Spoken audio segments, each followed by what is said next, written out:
अस्सलाम वालेकुम। आज मेरे चैनल पे व्लॉग कुछ और ही स्केड्यूल था,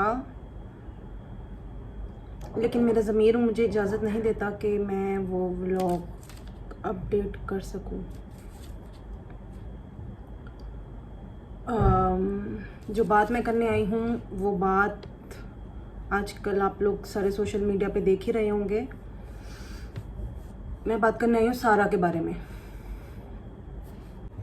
सारा जो कि कैनेडियन नेशनल थी, शादी से पहले अबू धाबी में जॉब करती थी। उसकी शादी को 3 ही महीने हुए थे और वो इस्लामाबाद शिफ्ट हुई थी। उसको उसके शौहर ने डंबल से मार के हलाक कर दिया है। क्या अब भी हम इस केस को उसी तरह से लेंगे जिस तरह से हमने नूर के केस को लिया था? क्या अब भी हम इस जुल्म में से कोई और चोर दरवाज़ा निकालेंगे कि शायद उसी ने कुछ किया होगा? क्यों? क्योंकि औरत हमेशा ब्लेम किए जाने के लिए दुनिया में आई है।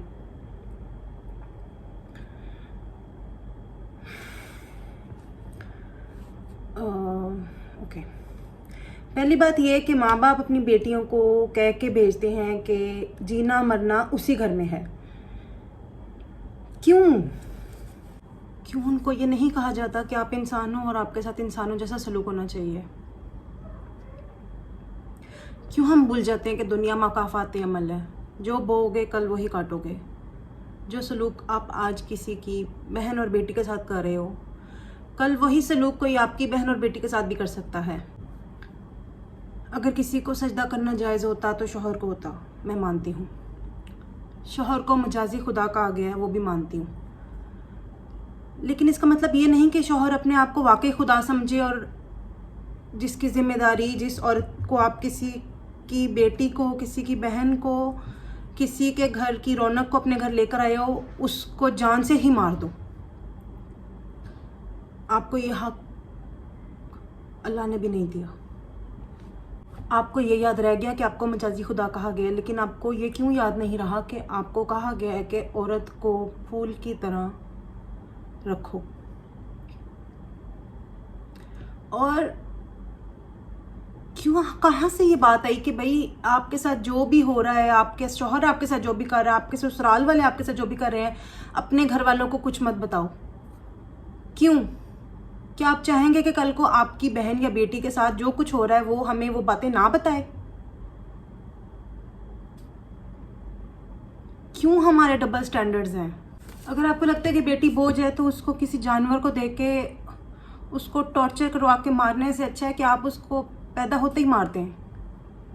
बल्कि पैदा होने से पहले जब आपको पता लगे कि you are carrying a daughter, उस वक्त ही मार दें।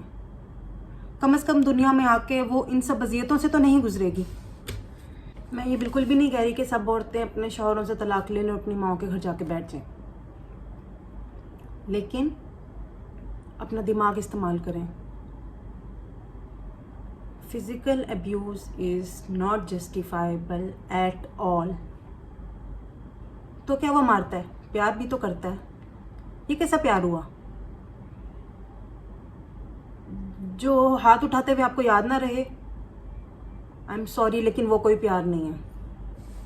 गलती सिर्फ एक बार होती है, जो बार बार हो वो आदत है, और हाथ उठाने की आदत किसी इंसान में नहीं हो सकती। अपनी बेटी को बोलना सिखाएं। अपने साथ क्या गलत हो रहा है उसके लिए आवाज़ उठाना सिखाएं। अगर आवाज़ उठाना आपको फेमिनिज्म लगता है तो कम से कम अपने करीबी लोगों से शेयर करना तो लाजिम सिखाएं।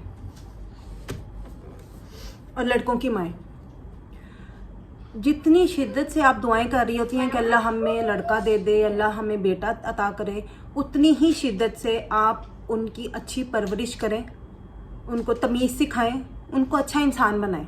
सिर्फ लड़का पैदा कर लेना दुनिया का कोई अजीम काम नहीं है कि आपने लड़का पैदा कर ली तो आपको कोई सुरखाब के पर लग गए हैं, आपको कोई तमगा मिल गया।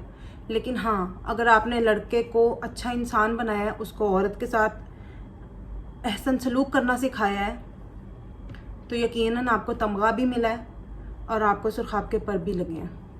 हो सकता है कुछ लोगों को मेरी बातें सख्त लगें, डिफरेंस ऑफ ओपिनियन हर जगह पे होता है, लेकिन मेरा नहीं ख्याल कि आपका डिफरेंस ऑफ ओपिनियन भी यही कहेगा कि किसी औरत को जान से ही मार दो। अगर आप कहें कि औरत की ज़बान लंबी होती है, ओके लंबी होती है, स्टिल क्या उसको मार दिया जाए? नेपोलियन ने कहा था आप हमें अच्छी माएँ दें, हम आपको बेहतरीन कौम देंगे। आज मेरा ये बात करने का मकसद भी यही है। अगर मेरी ये बात सुन के समझ के कोई एक या दो माएँ भी कुछ पॉजिटिविटी ला पाएँ दुनिया में, तो ये मेरी अचीवमेंट होगी। जो अगली नस्ल आनी है